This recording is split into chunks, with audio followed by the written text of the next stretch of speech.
கிறிஸ்து இயேசுக்குள் அன்பாக அழைக்கப்பட்ட சகோதர சகோதரிகள் யாவருக்கும் நம்முடைய பிதாவாகிய தேவனாலும் ஆண்டவராகிய இயேசு கிறிஸ்துனாலும் கிருபையும் சமாதானம் உண்டாவதாக என்று வாழ்த்து கூறி நாம் பாடத்திற்கு கடந்து செல்வோம். அதற்கு முன்னாடி அடியனுக்கு இந்த வாய்ப்பு கொடுத்த பிதாவாகிய தேவனுக்கும் கிறிஸ்து இயேசுக்கும் சபையாருக்கும் என்னுடைய இதயத்தின் ஆழத்திலிருந்து நன்றிகளை எடுத்துக்கொள்கிறேன். பாடத்தின் தலைப்பு ஓட்டப்பந்தயம். ஆதார வசனம் வாசிக்கும்படி 1 கொரிந்தியர் 1ஆம் அதிகாரம் 24வது வசனம் வாசிங்க. 1 கொரிந்தியர் 9ஆம் அதிகாரம் 24வது வசனம்.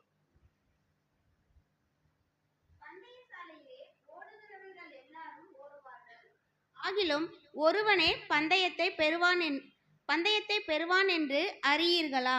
நீங்கள் பெற்றுக்கொள்ளத்தக்கதாக ஓடுங்கள்.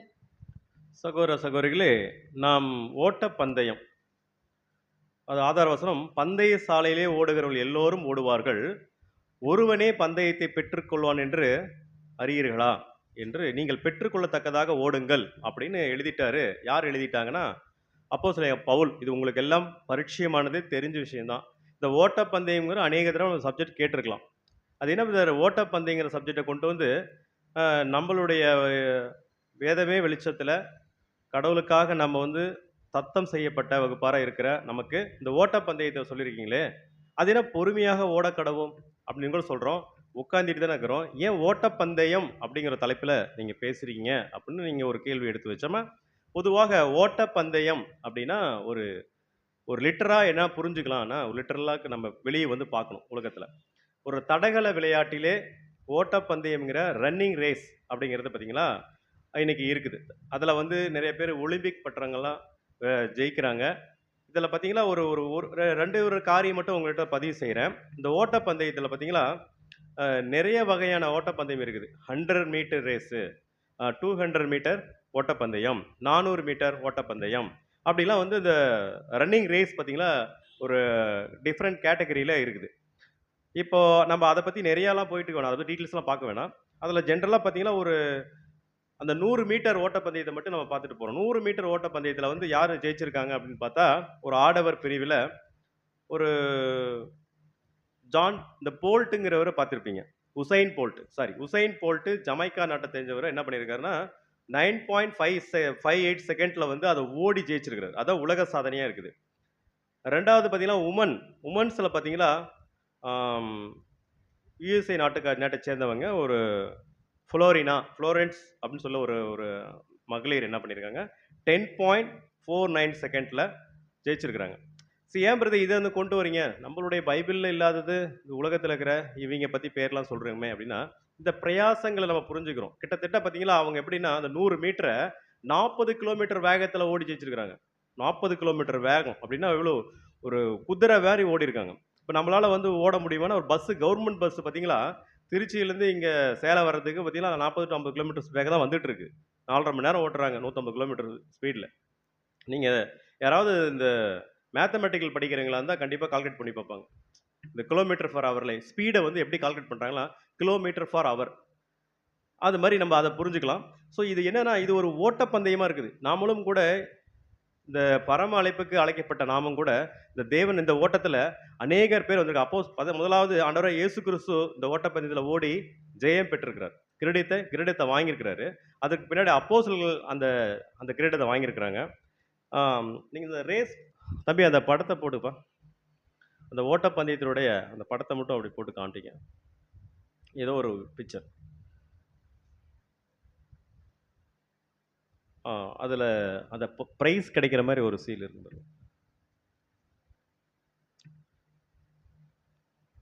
இன்னொன்று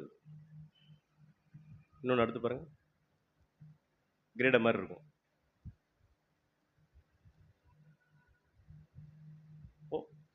ஓகே, அந்த ப்ரைஸ் அந்த ஃபஸ்ட்டு செகண்ட் தேர்டாக வச்சுரு.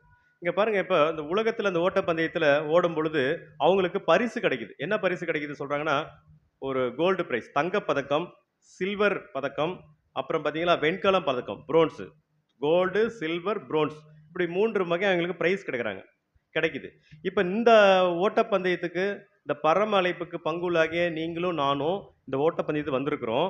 நாம் ஓடனா என்ன பரிசு கிடைக்கும் அப்படிங்கிறது தான் இந்த பாடத்தில் பார்க்க போகிறோம். வசனம் வாசிக்கலாம். பிலிப்பியர் 3ஆம் அதிகாரம் 14வது வசனம்.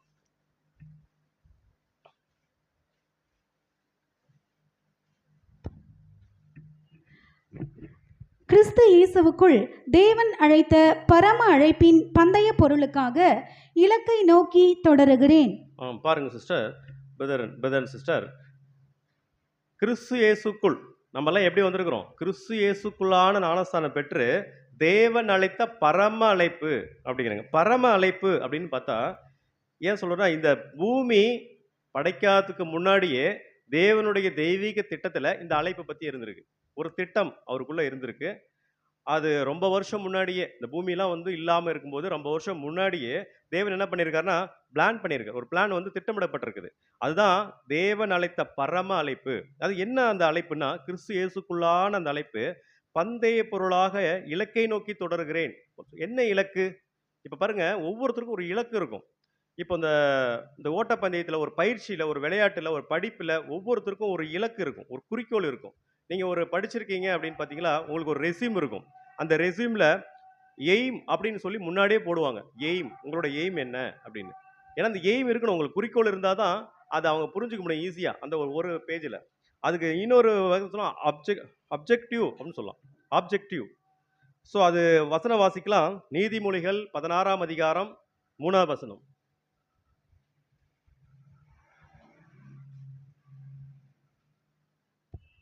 உன் செய்கைகளை கர்த்தருக்கு ஒப்புவி, ம் அப்பொழுது ம் உன் யோசனைகள் உறுதிப்படும். ம் அப்போ இலக்கு நீங்க தீர்மானம் பண்ணக்கூடாது. இலக்கை யார் நம்ம தீர்மானம் பண்ணியிருக்கிறோம்? நம்மளுடைய ஆண்டவராக இயேசு கிறிஸ்து தீர்மானம் பண்ணியிருக்கிறாரு. நம்மளுடைய இலக்கு கூட இயேசுவா மாறுறதுக்கான இலக்கு தான். இப்போ இந்த பூமியில நமக்கு அநேக காரியங்கள் கடந்து வரும்.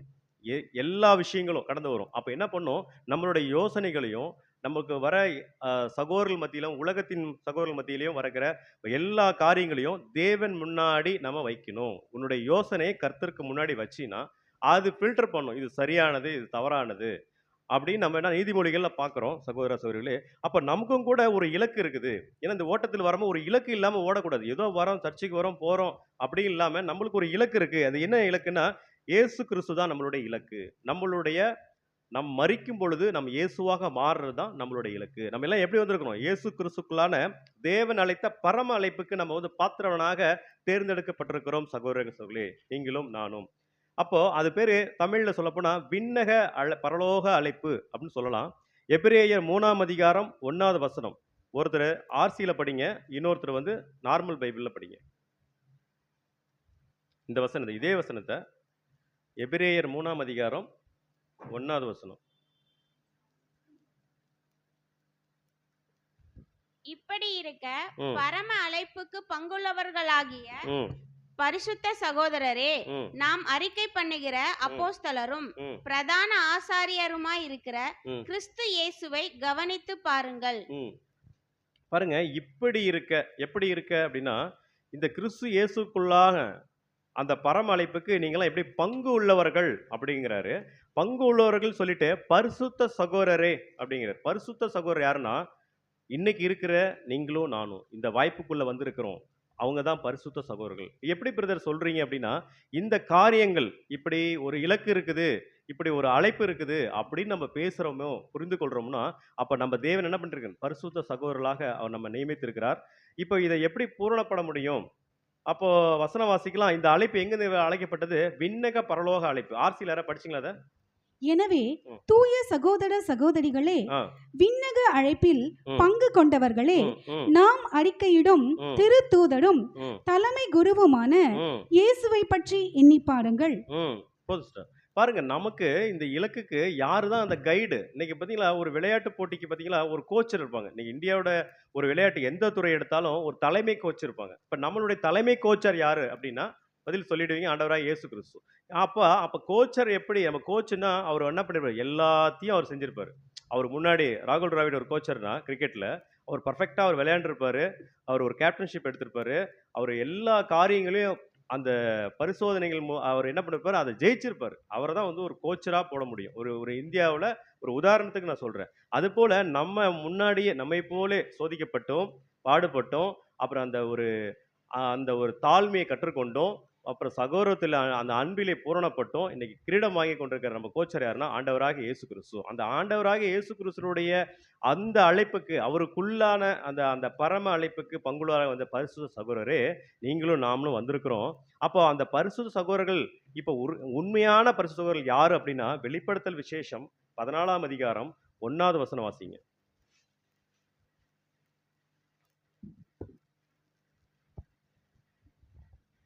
பின்பு நான் பார்த்தபோது ம், இதோ சீயோன் மலையின் மேல் ம், ஆட்டுக்குட்டியானவரையும் ம், அவரோடே கூட ம், அவருடைய பிதாவின் நாமம் ம், தங்கள் நெற்றிகளில் எழுதப்பட்டிருந்த ம், 144,000 பேரையும் ம். நிற்க கண்டேன். போதும் சிஸ்டர். அப்ப என்னது எவ்வளவுங்க? அந்த பரிசுத்த சகோதரர் யாருன்னா சபை வகுப்பார். அவங்க பேரு 144,000 பேர் இருப்பாங்க. அவங்களை எப்படி நெற்றியில் எப்படி இருக்கும்னா பிதாவின் நாமம் தரிக்கப்பட்டு ஆட்டுக்குட்டியானவர் அவருடைய பிதாவின் நாமம் தரிக்கப்பட்டு நெற்றியில் எழுதப்பட்டிருக்கிறோம். அப்ப அந்த எப்படி இருப்பாங்க எல்லாரும்? எல்லாருமே இயேசுவா இருப்பாங்க. இங்க இங்க வந்து ஒரு இயேசு தான் நம்ம பார்த்தோம் முதல் வருகையில. அங்க 144,000 பேரும் இயேசு தான். ஏன்னா அப்படி அவங்க என்ன பேர் நம்ம மாறி இருப்போம்னா அந்த ஒரு இயேசு கிறிஸ்துவாக மாறி இருப்போம் சகோதரர்களே. நம்ம எப்படி புரிந்து கொள்ளலாம் என்றால் பழைய ஏற்பாட்டு காலங்களில் வாழ்ந்த ஒரு தீர்க்கதரிசினா யாராவது பதில் சொல்ல முடியுமா? அப்பப்ப கேள்வி கேட்கும்போது நீங்க பேசினா தான் கொஞ்சம் நல்லா இருக்கும். பழைய ஏற்பாட்டு காலத்தில் வாழ்ந்த ஒரு பெரிய தீர்க்கதரிசி மோசே. அப்ப மோசே என்ன பண்ணாருன்னா தேவனுடைய வீட்டில எங்கும் உண்மை உள்ளவராய் இருந்தார். அப்ப மோசேவை காட்டிலும் பெரிய தீர்க்கதரிசி யாருன்னா நம்ம ஆண்டவராய் இயேசு கிறிஸ்து. அவர் எப்படி இருந்தாருன்னா அந்த மகிமைக்கு பாத்திரவராய் இருக்கிறார். அப்ப கிறிஸ்து தான் இதை என்ன சொல்றாருன்னா அப்போஸ்தலர் பவுல் எபிரேயர் 3ஆம் அதிகாரம் 6ஆம் வசனம் வாசிங்க.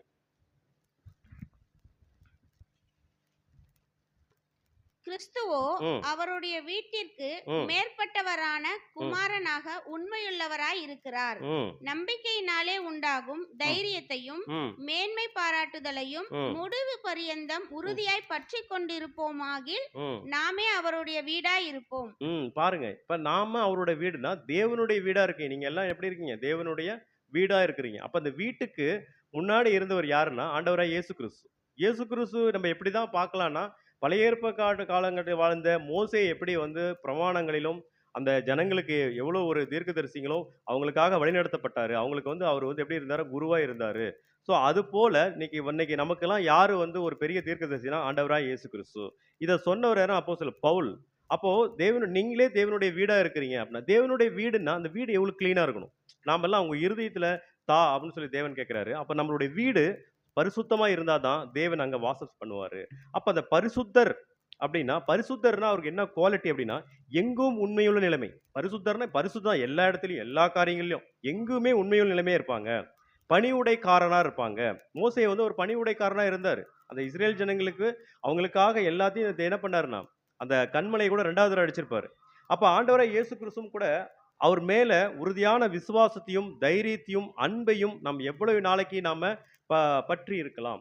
இப்ப ஆண்டவராய் இயேசு கிறிஸ்து மேல நாங்க விசுவாசம் வச்சுட்டோம்பா, சத்தியம் கேட்டுட்டோம், இந்த வாய்ப்புக்குள்ள வந்துட்டோம், வந்துட்டு கொஞ்ச காலம் மட்டும் உண்மையா இருந்துடலாமா அப்படின்னு உங்ககிட்ட கேள்வி கேட்டு என்ன சொல்லுவீங்க? முடிவு பரியந்தம் அந்த ஒரு எப்போ நீங்க ஆரம்பத்துல இருந்த ஒரு முடிவு எடுத்திருப்பீங்க. நல்மனசாட்சியின் உடன்படிக்கை பண்ணும்போது இருக்கிற அங்க உங்க வீரியத்தின் அளவும் அந்த ஒரு உண்மைத்தன்மையும் பரிசுத்தமும் இன்னைக்கு இருக்கிறதா என்று நம்மை நாமே சுய பரிசோதனை செய்து கொள்ள வேண்டும் சகோதர சகோதரிகளே. அது நாளடையில வளர்ந்து கொண்டிருக்கிறதா இல்ல குறைந்து கொண்டிருக்கிறதா? அப்போ முடிவு பரியந்தம் அப்ப எப்படி சொல்லணும்? நம்மளுடைய முடிவு நம்மளுடைய மரண வாழ்க்கை நம்மளுடைய அந்த உடன்படிக்கை நல்மனசாட்சி உடன்படிக்கை வாழ்க்கையிலிருந்து இந்த சரீரம் மரிக்கிற வரையிலும் நம்ம முடிவு பரியந்தம் தேவனுக்கு உண்மையுள்ள பாத்திரம்னா இருந்தா நாமளும் அந்த வீடா இருப்போம். அப்போ பந்தய பொருள் இந்த மாதிரி நாங்க கரெக்டா நான் என்ன பண்ண தேவனுடைய குணலட்சணங்கள்ல ஆண்டவராய் இயேசு கிறிஸ்து காமிச்ச வழியில எங்க போதகர் கொடுத்த வழியில எங்க கோச்சர் கொடுத்த வழியில நான் கரெக்டா பிராக்டிஸ் பண்ணி அதன்படி வாழ்ந்து காமிச்சிட்டேன் அப்படின்னா ஒரு பரிசு பொருள் கிடைக்கும். இந்த ஓட்டப்பந்தயத்துல கூட பார்க்கும் பொழுது அந்த ஓட்டப்பந்தயத்தை காட்டுங்க, இந்த ரேஸ் காட்டுங்கப்பா. இப்போ இது மாதிரி பார்த்தீங்கன்னா ஒரு இந்த ஓட்டப்பந்த மைதானத்துல ஒரு லைன் போட்டு எல்லாம் ஓடிட்டு இருக்கிறாங்க. அப்படி ஓடிட்டு இருக்கும்பொழுது கண்டிப்பா இதுல முதல்ல வரவருக்கு என்ன பண்ணும்? பரிசு கிடைக்கும். கண்டிப்பா முதல்ல வரவருக்கு பரிசு கிடைக்கும். அப்ப அது பரிசு என்னதான் அப்படின்னு பார்த்தா அவங்களுக்கு கிடைக்கும் ஒரு அழிவுள்ள கிரீடம். ஒரு ஒரு ஒரு பதக்கம் தங்கமோ கோல்டோ அது இத்தனை லட்சம் இத்தனை கோடிகள் சொல்லி ஒரு அழிவுள்ள கிரீடத்தை கொடுப்பாங்க. அப்ப நமக்கு கிடைக்க போற பரிசு ராஜரீகம், ஆசாரித்துவம், அழியாமை அப்படிங்கிற பரிசு கிடைக்குது. நம்ம எப்படி இருப்போம்னா கிறிஸ்து இருக்கிற வண்ணமாகவே இருப்போம். நாம கிறிஸ்து இருக்கிற சரீர வண்ணமாக நம்ம இருப்போம். அப்போ நாம இருக்க போகிறோம் சகோதர சகோதரிகளே. அந்த பரிசுத்த சபை வகுப்பார்கள் தான் நம்ம இன்னைக்கு தேர்ந்தெடுக்கப்பட்டிருக்கிறோம். அந்த வகுப்புக்கு நம்ம என்ன பண்ணிருக்கோம்? தேர்ந்தெடுக்கப்பட்டிருக்கிறோம். இதெல்லாம் நமக்கு கிடைக்குமா பிரதர்? அப்படின்னு பார்த்தா, அதுக்கு என்னென்ன தகுதி? தகுதி இல்ல, தகுதிகள் என்னென்ன நம்மகிட்ட வேணும் அப்படின்னு பார்த்தோமா, ஒரு உண்மையை சொல்றோம். ஒரு உண்மையை சொல்லப்போனா, இப்ப நீங்க, நாம எல்லோரும் இத பற்றி பேசுறோம் பார்த்தீங்களா? இத பத்தி பேசுறோம். இப்ப வந்து இப்படி ஒரு அழைப்பு இருக்குப்பா, இப்படி ஒரு திட்டம் இருக்குப்பா, இப்படிங்கிறதே பார்த்தீங்கன்னா, நம்ம ஒரு தகுதி பெற்றிருக்கோம். இந்த விஷயம் வந்து எத்தனையோ உலகத்துல இன்னைக்கு பல்வேறு பட்ட மக்கள் இருக்காங்க. கிட்டத்தட்ட 900 கோடி பேர் 900 கோடி பேர் இருக்கிறாங்கன்னா, இன்னைக்கு இந்த காரியத்த பேசுறவங்க ஒரு சொற்ப ஜனங்கள் தான் பேசிட்டு இருக்கோம். அந்த சொற்ப ஜனங்கள் பத்தி இது பேசுறோம்னா, கண்டிப்பா நம்ம தகுதி பெற்றிருக்கிறோம் என்று அர்த்தம். தேவனிடத்திலிருந்து கண்டிப்பா தகுதி பெற்றிருக்கிறோம். அப்ப நம்ம தகுதி பெற்றிருக்கிறோம் என்று உறுதிப்படுத்திக் கொண்டு, இது அந்த பரிசு பொருளை வாங்க முடியுமா? தகுதி பெற்றா மட்டும் போதுமா? இந்த பரிசு பொருளை வாங்க முடியுமா? அப்படின்னு பார்த்தா, இப்ப அந்த அந்த கிரவுண்ட காட்டுங்க தம்பி. ஒரு கிரவுண்ட் இருக்கும் பாருங்க.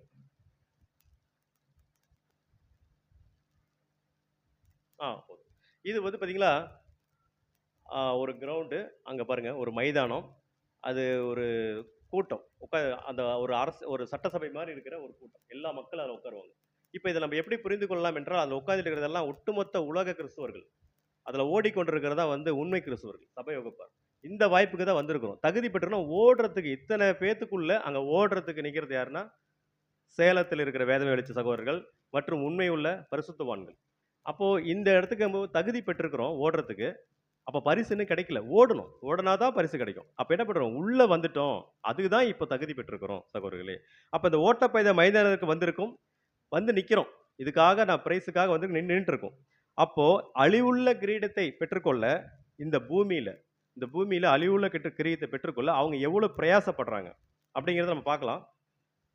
ஒரு ஒரு விளையாட்டு பயிற்சியிலயோ சரி, அவங்க ஒரு அத்லெட்டிக்ஸ்ல சரி என்ன பண்றாங்கன்னா, முதல்ல அனுதின பயிற்சி, பிசிக்கல் ஃபிட்னஸ், அவங்களுடைய உடல் தகுதியை வந்து தகுதிப்படுத்திக்கணும். உடல் தகுதிப்படுத்திக்கணும். அவங்களுடைய உணவு முறை, அவங்க உணவு கட்டுப்பாடு, இதுதான் சாப்பிடணும், நல்ல உறக்கம், இந்த டைம் படுத்து தூங்கிடணும். அப்போ இச்சை அடக்கமா இருப்பார்கள். இப்போ இச்சை அடக்கமா இருப்பார்கள் ஒரு சில காரியங்கள் எல்லாம், இல்லை எல்லா காரியங்களும் பார்த்தோமா, இச்சை அவங்க என்ன பண்ணுவாங்கன்னா சில காரியங்கள், இதை சாப்பிடக்கூடாது, இங்கே போகக்கூடாது, இதெல்லாம் எடுத்துக்கூடாது, எல்லாமே அவங்க ஒரு கண்ட்ரோலாக இருப்பாங்க. அவங்க கோச் என்ன சொல்றாரோ அதுதான் அவங்க எடுத்துப்பாங்க. அது இச்சை அடக்கமா இருப்பார்கள். அப்போ வசனம் வாசிக்கலாம். 1 கொரிந்தியர் 9ஆம் அதிகாரம் 25ஆம் வசனம். பந்தயத்திற்கு ம், போராடுகிற யாவரும் ம், எல்லாவற்றிலேயும் ம், இச்சையடக்கமாய் இருப்பார்கள். ம், அவர்கள் ம், அழிவுள்ள கிரீடத்தை பெறும்படிக்கு ம், அப்படி செய்கிறார்கள். ம், நாமோ அழிவில்லாத கிரீடத்தை பெறும்படிக்கு ம், அப்படி செய்கிறோம். ம். பாருங்க, ஒரு இன்னைக்கு இருக்கிற விளையாட்டுத் துறையில இந்த ஓட்டப்பந்தயமே எடுத்துக்கலாம். தடகள விளையாட்டுல ஒருத்தர் இந்த ஜான் போல்ட்டுங்கிறவரு ஜெயிச்சிருக்கிறாருன்னா, அவர் என்ன பண்ணியிருப்பார்? அழிவுள்ள கிரீடத்தை பெற்றுக்கொள்றதுக்கு இச்சை அடக்கமா இருக்கிறாரு. அதாவது ஸ்ட்ரிக்ட் ட்ரெய்னிங், இங்கிலீஷ்ல பார்த்தா ஸ்ட்ரிக்ட் ட்ரெய்னிங். கரெக்ட்டா காலையில எந்திரிச்ச உடனே அந்த சேஃப்டி இதெல்லாம் ஷூலாம் போட்டு ஓடிட்டு இருப்பாங்க. அங்க இங்க பாருங்க நெறைய ஓடிட்டு இருப்பாங்க. பிராக்டிஸ் எடுத்துட்டு இருப்பாங்க. அப்புறம் வந்து கரெக்ட்டான மெயின்டெயின் பண்ணிட்டு இருப்பாங்க. இப்போ நாம அந்த மாரி ஒரு ஸ்ட்ரிக்ட் ட்ரெய்னிங் இருக்கா நம்மளுக்குள்ள? அழிவுள்ள கிரீடத்தை பெற்றுக்கொள்றதுக்கே இவ்வளோ பிராக்டிஸ் பயிற்சி எடுத்துக்கிறாங்களோ, நம்ம அழிவில்லாத கிரீடத்தை பெற்றுக்கொள்ள போற நாம எவ்வளவு நம்ம என்ன பண்றோம்? எவ்வளவு வந்து அந்த அந்த விஷயத்த புரிஞ்சிருக்கிறோம், முக்கியத்துவம் குடுக்குறோமா? உங்களுக்கு புரிதல் இருக்கு. 2 எக்ஸாம்பிள் உலகத்திலிருந்து உங்களுக்கு சொல்லப் போறேன். Chess world championship. செஸ் இன்னைக்கு யாருன்னு பார்த்தா, இன்னைக்கு செஸ் வேர்ல்டு சாம்பியன்ஷிப்ல ரொம்ப யங்கஸ்ட் பிளேயர் யாருன்னு பார்த்தா, குகேஷ் அப்படிங்கிற தமிழ்நாட்டைச் சேர்ந்த 18 வயசு ஒரு இளைஞன். அந்த தம்பி என்ன பண்ணியிருக்காருன்னா, தன்னுடைய 9 வயசுலேருந்து பயிற்சி எடுத்திருக்காரு. தன்னோட 9 வயசுலேருந்து அவருடைய அவருடைய எய்ம் என்னன்னா, வேர்ல்டு செஸ் சாம்பியன் ஆகணும் அப்படின்னு அவர் 9 வருடத்துல பயிற்சி எடுத்து, இப்ப 18வது வயசுல வேர்ல்டு செஸ் சாம்பியன்ஷிப் வாங்கியிருக்காரு. இத ஏன் சொல்ல வரேன்னா, இந்த அவங்க பிரயாசத்த பாருங்க. அழிவுள்ள கிரீடத்தை பெற்றுக்கொள்றதுக்காக. அது மட்டும் இல்லாம இன்னைக்கு மான்போர்ட் ஸ்கூல் யார் யாருன்னு பார்த்திருக்கீங்க? உங்களுக்கு தெரியும். நம்ம ஏற்காடுல இருக்கிற மான்போர்ட் ஸ்கூல். அந்த ஸ்கூல்ல பார்த்தீங்களா, Anglo Indian syllabus 5 language, 6 language ஒரு குழந்தை பேசுமாம். அவன் என்ன பண்ணுவாங்கன்னா, பெரிய பெரிய பணக்காரர்கள் என்ன பண்ணுவாங்க, கொண்டு வந்து எல்கேஜிலே விட்டுருவாங்க. 12 வருஷம் அந்த குழந்தை இங்க தான் படிக்கும். ஆனா வெளிய போம்போது அந்த குழந்தை அமெரிக்கால போய் பேசக்கூடிய நாலேட்ஜ், அந்த வல்லமை பெற்றிருக்கும். அது ஃபீஸே வந்து உள்ள போறதுக்கே வந்து 4 லட்சம் ரூவா, 5 லட்சம் ரூவா நினைக்கிறேன். ஃபர்ஸ்ட் இயர்க்கே. ஸோ இந்த மாரி ஏன் வந்து உலகத்துல இருக்கிற தன்னுடைய பணக்கார ஃபேமிலிஸ் வீட்டுக்குள்ளேயே வச்சுக்கலாம். அவங்க ஏன் அந்த மாரி பண்றாங்க, பிரயாசப்படுறாங்க? அந்த குழந்தை என்ன பண்ணும்? எவ்ரி மந்த்லயோ 2 மாசம் ஒருக்கோ பேரண்ட்ஸ் வந்து பார்த்துட்டு வெளிய போயிடலாம் அவ்வளோதான். பட் அந்த அந்த அந்த அந்த குழந்தைங்களுக்கு அவ்வளோ ப்ராக்டிஸு, அவ்வளோ நாலேஜஸு, அது மட்டும் இல்லாம ஒரு எக்ஸ்ட்ரா கரிக்குலர் ஆக்டிவிட்டீஸ் இந்த உலகத்துல இருக்கிற எல்லா காரியங்களும் அவங்களுக்கு புகுத்தப்படும். அவங்க அவ்வளோ விஷயங்கள் புரிஞ்சுப்பாங்க. அது பயங்கரமான ஒரு ஸ்ட்ரிக்ட்டா இருக்கும். லைஃப் பார்த்தீங்கன்னா, பயங்கர ஸ்ட்ரிக்ட் ட்ரெய்னிங். அது காரணம் வந்து அந்த குழந்தைங்க இந்த உலகுல அழிவுள்ள இந்த சொசைட்டில அந்த குழந்தைங்க வந்து எப்படி இருப்பாங்கன்னா, எல்லாத்தையும் அவங்க அவங்க தன்னுடைய தன்னாட்சி அதாவது அவங்க வந்து பார்த்தீங்கன்னா, அது ஸ்பெஷலிஸ்ட்டா இருப்பாங்க. இந்த வேர்ல்டுலயே ஸ்பெஷலிஸ்ட்டா இருப்பாங்க. அந்த அளவுக்கு நாலேட்ஜபிள் குடுக்குறாங்க மான்ஃபோர்ட் ஸ்கூல்ல. இப்ப அந்த ஸ்கூல பத்தி நான் வந்து நான் விளம்பரம் பண்ணல.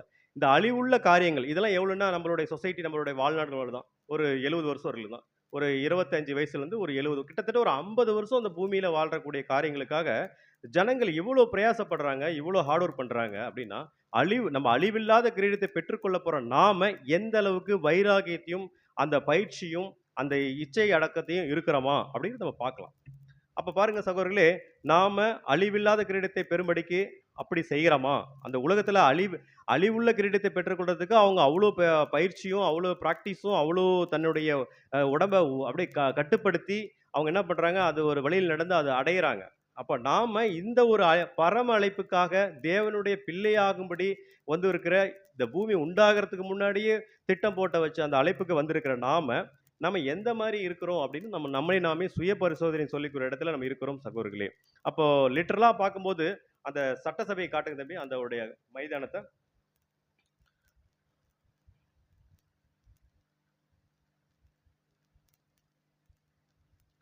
இந்த இந்த ஒரு மைதானத்துல பார்க்கும்போது, அந்த சட்டசபை, அந்த அசெம்பிளி அப்படின்னு சொல்லுவாங்க. அதுல அந்த விளையாட்டு பார்க்கக்கூடிய அந்த இடம், அப்புறம் அந்த போட்டி நடைபெற அந்த அரங்கம், அப்புறம் இதுல என்னன்னா கிரேக்கர்கள் வந்து அங்க உட்கார்ந்துட்டு இருக்கிறாங்க அப்படின்னு. இப்ப கிரேக்கர் யாருன்னா உலக கிறிஸ்தவர்கள். உலகத்துல இருக்கிற அத்தனை அமைப்பு கிறிஸ்தவர்கள் அமைப்பும் அது இருக்கு. அந்த ஓடுறதுக்கு தகுதி பெற்றவர்கள் பார்த்தீங்களா, அந்த உண்மை உண்மை சபையார் வகுப்பார். ஆண்டவராகிய இயேசு கிறிஸ்து ஜெயிச்சுட்டாரு. அப்போஸ்தலர் ஜெயிச்சுட்டாங்க. அதுக்கப்புறம் இருக்கிற பரிசுத்தவான்கள். அதன் மத்தியில் அந்த வரிசையில நாமளும் நின்று கொண்டிருக்கிறோம் சகோதரர்களே. இந்த மிகப்பெரிய கூட்டத்தைப் போல இருக்கிறார்கள். அதுல நம்ம எப்படி அப்ப அந்த பந்தயத்தில் ஓடுபவர்கள் போல நம்ம இருக்க வேண்டும். அந்த பந்தயத்துல வேகமா ஓடணும். பந்தயத்துல வந்து மெதுவா ஓடக்கூடாது. பந்தயத்துல என்ன பண்ணணும்? வேகமா ஓடணும். அப்போ வேகமா ஓடணும்னா அதுக்கு என்ன பண்ணணும்? நமக்கு நிறைய பயிற்சி தேவை. அப்போ நம்மை தடுக்கும் அனைத்து காரியத்தையும் தூக்கி எறிய வேண்டும். இப்ப இந்த ஒரு விஷயத்துக்கு வரீங்க, ஒரு ஒரு ஒரு எய்முக்குள்ள வரீங்கன்னா, நமக்கு தடுக்கும். அநேக தடைகள் இருக்கும். அது எடுத்துக்கிட்டா பேசிக்கா சுயம் நம்மகிட்ட இருக்கும். அப்ப டே பை டேயா என்ன பண்ணும்? அது நம்ம அதுக்கு என்னென்னலாம் அதுக்கு ஆப்போசிட்டா இருக்கு. அந்த அந்த தடைகள். இந்த பரம அழைப்புக்கு, பந்தய பொருளுக்கு நம்ம வந்திருக்கிறோம். இந்த அழைப்புக்கு என்னென்னலாம் தடையா இருக்கு? அதெல்லாம் நம்மை தூக்கி எறியணும். அதெல்லாம் தூக்கி எறிய வேண்டும். அது மட்டும் இல்லாம, அம் இறைவனுக்கு, பிதாவாகிய தேவனுக்கு அவருக்காக வாழ வேண்டும். பிதாவாகிய தேவனுக்காக வாழ வேண்டும். அப்ப நம்மை தடுக்கும் தவறான விஷயங்கள் நம்மை மறுக்க வேண்டும். அனுமதி சொல்லுவாங்கல்ல, ஹலோ, ஹலோ செல்போன்ல ஹலோ, ஹலோன்னு குடுக்குறோம். அப்ப அனுமதி. ஒரு தப்பான ஒரு ஒரு காரியத்த நம்ம உள்ள விட்டுட்டோமா, அது என்ன பண்ணும்? அது வேலை செய்ய ஆரம்பிச்சுரும். அப்ப நல்ல காரியங்கள் நம்ம உள்ள விட்டோம். அது வந்து என்ன பண்ணும்? அது வேலை செய்ய வைக்கும். அதுமாரி அனுமதி மறுக்க வேண்டும். ஒரு எக்ஸாம்பிள் ஒரு ட்ரிங்கர்ட் பெர்சன் தண்ணி அடிச்சுட்டு வீட்டுக்கு வராரு. அப்ப என்ன பண்ணணும் நீங்க? அலோ பண்ணக்கூடாது. புரிதலுக்காக சொல்றேன். அனுமதி மறுக்க வேண்டும். அப்ப நம்மை தடுக்கும் தவறான விஷயங்களை நாம் முதலாவது அந்த அனுமதி மறுக்க வேண்டும். அப்ப தவறான விஷயங்கள் அப்படின்னு என்னன்னு சொன்னா, தவறான விஷயங்கள் என்ன பண்ணோம்? மிக ஈஸியா எளிதாக நம்மை வலுவாக பிடித்துக் கொள்கிறது. இதெல்லாம் நான் வந்து என்ன சொல்றேன், நம்ம பைபிள்ல இருக்கிற வேர்ட நான் தமிழ்ல டிரான்ஸ்லேட் பண்ணி அத எடுத்து அப்படியே சொல்றேன். இது இது வேற எங்கேயும் எழுதல. நம்மளுடைய பைபிள்ல இருக்கிற அந்த மைஸ்வாட்ல இருக்கிற அநேக பைபிள், அந்த கேஜேவி, ஏகேஜி ஏன் திடீர்னு தமிழ் பேசுறாருன்னு நினைச்சுக்காதீங்க. அதுல இருக்கிறத அப்படியே டிரான்ஸ்லேட் பண்ணி நான் சொல்றேன். நம்மை அதாவது தவறான விஷயங்கள் எதுனா, மிக எளிதாக வலுவாக பிடிக்குதாம். மிக ஈஸியா நம்மள என்ன பண்ணும்? டக்குனு கேப்சர் பண்ணிக்குது. அது விடவே விடாது. அது ஸ்ட்ராங்கா பிடித்து வைத்திருக்கும். இப்போ மொபைல் கூட எடுத்துங்க.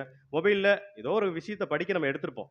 டவுட் பார்க்க. ஆனா டக்குன்னு அது உள்ள போய் 2 மணி நேரம், 3 மணி நேரம் நம்மள சாப்பிட்டுரும். அது என்ன சொல்லுது? நம்மள வந்து கேப்சர் பண்ணுது. நம்ம கண்ண மயக்கிடுது. அதுபோல சில ஈஸியா இருக்கும். யார்ட்டயோ போய் பேச போறோம். சும்மா போர் அடிக்குது. ஒரு ஃப்ரெண்ட் கிட்ட பேசலாம் அப்படின்னு பேசுறோம். அப்படி பேசும்போது என்ன பண்ணும்? எல்லா நியாயத்தையும் பேச ஆரம்பிச்சுரும். அப்ப என்ன ஆயிரும்? உலக ஜனங்கள் மாரி அநேக காரியங்கள். இந்த சங்கீதம் 1ஆம் அதிகாரம் படிக்கிறோம்ல.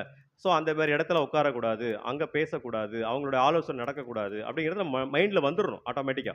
அப்ப அதான் வலுவாக பிடித்துக் கொள்ளுது.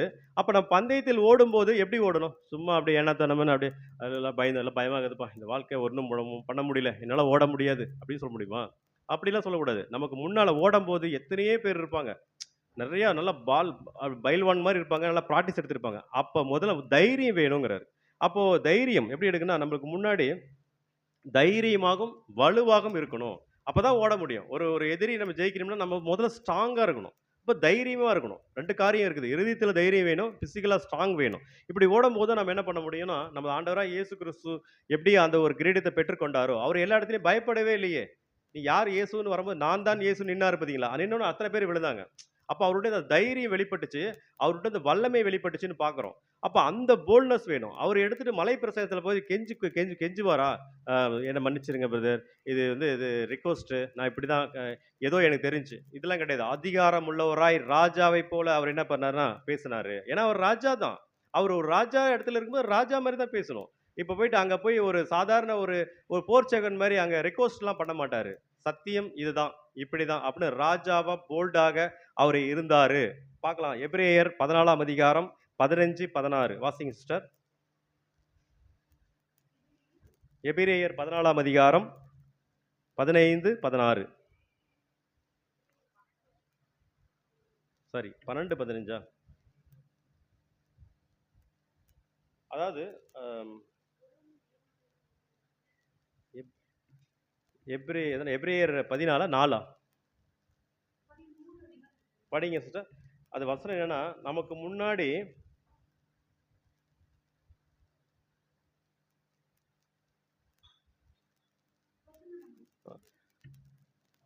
வசனம் அதான் தவறா நோட் பண்ணிட்டு நினைக்கிறேன். உங்களை தடுத்து நிறுத்தவன் யாருன்னு இருக்கும்.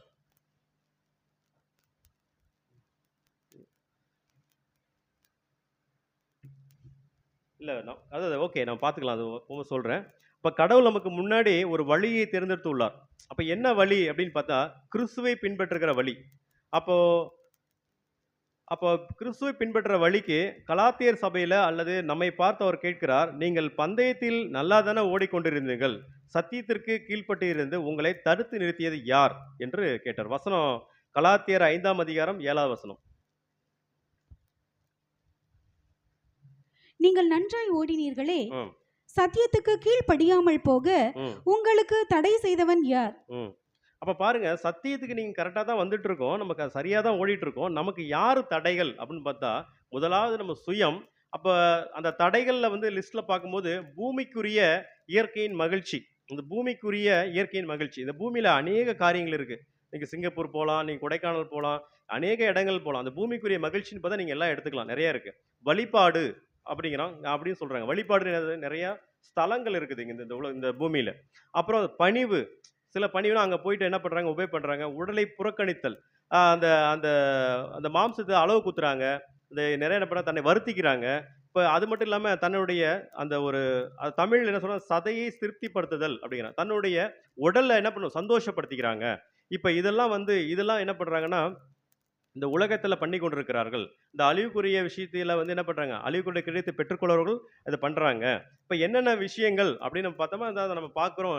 நம்ம நியர்பைல இருக்கிற இந்த ஆடி மாசம், தை மாசம் வந்துட்டா நியர்பை இருக்கிற இந்து ஜனங்கள் அவங்க என்ன பண்றாங்க, சில வேண்டுதலுக்காக தன்னை என்ன பண்ணிக்கிறாங்க, தன்னை வந்து ஒ தன்னுடைய அளவு குத்திக்கிறாங்க. சில நிறைய நிறைய காரியங்கள் தன்னை உடம்புக்குள்ள அப்படி குத்திக்கிறாங்க.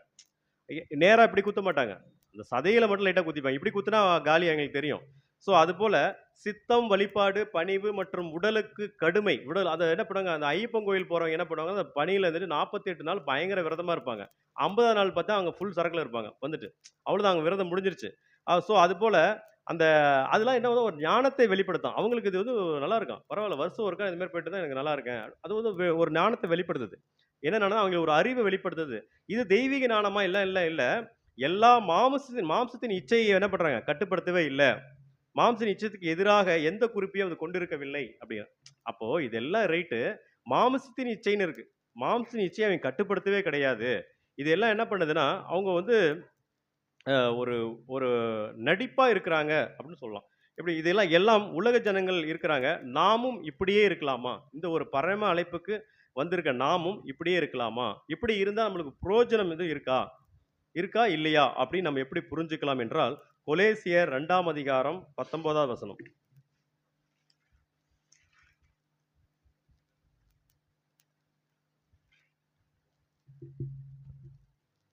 மாயமான தாழ்மையிலும் தேவதூதர்களுக்கு செய்யும் ஆராதனையிலும் விருப்பமுற்று ம், காணாதவைகளிலே துணிவாய் நுழைந்து ம், தன் மாம்ச சிந்தனையினாலே ம், வீணாய் இருமாப்பு கொண்டிருக்கிற எவனும் ம், உங்கள் பந்தய பொருளை நீங்கள் இழந்து போகும்படி ம், உங்களை வஞ்சியாதிருக்க பாருங்கள். ம். பாருங்க, இப்போ இது உலக காரியத்த காலங்கள்ல அது ஜனங்கள் என்ன பண்றாங்க, இது மாதிரிலாம் இருக்கிறாங்க. இப்ப நாமும் இந்த வாய்ப்புக்குள்ள வந்திருக்கிற நாமும் கூட மாயமான தாழ்மை அப்படிங்கிற மாயமான தாழ்மை என்னப்பா? நடிப்பு. நம்ம நடிச்சிடுறோம். மாயமான தாழ்மை. அப்போ 2வது தேவதூதருக்கு வணக்கம், ஆராதனை. தேவதூதருக்கு வணக்கம்னா என்ன பிரதர் சொல்லலாம்? அப்படின்னா, ஆ, தூதர் வணக்கம் அப்படின்னு சொல்லி பார்க்குறோம். இப்ப இன்னைக்கு கூட என்ன பண்றாங்க, நீங்க நிறைய தூதர்கள் இருக்கிறாங்கல்ல, எல்லாம் பார்த்தீங்கன்னா உலகத்துல ஏதோ ஒரு ஸ்பிரிட்டுக்கு என்ன பண்றாங்க, விக்கிர ஆராதனை பண்ணிடுறாங்க. இந்த மாதிரி இருக்கிறோமா? அப்போ இது அப்புறம் துணிகரம். துணிகரம் பார்த்தீங்களா, துணிகரமாய் அவங்க வந்து நுழைந்து மாம்ச சிந்தையை வந்து என்ன பண்றாங்க, மாம்ச சிந்தையில வீராப்பு, அப்புறம் வந்து பொறாமை, இருமாப்பு, இதெல்லாம் வந்து நம்மளுக்கு எப்படி வருது அப்படின்னு பார்த்தோமா, இன்னொரு வசனம் நீங்க ஆர்சியில படிச்சா உங்களுக்கு கிளியரா புரியும். கொலேசியர் 2ஆம் அதிகாரம் 19வது வசனம் ஆர்சியில படிங்க.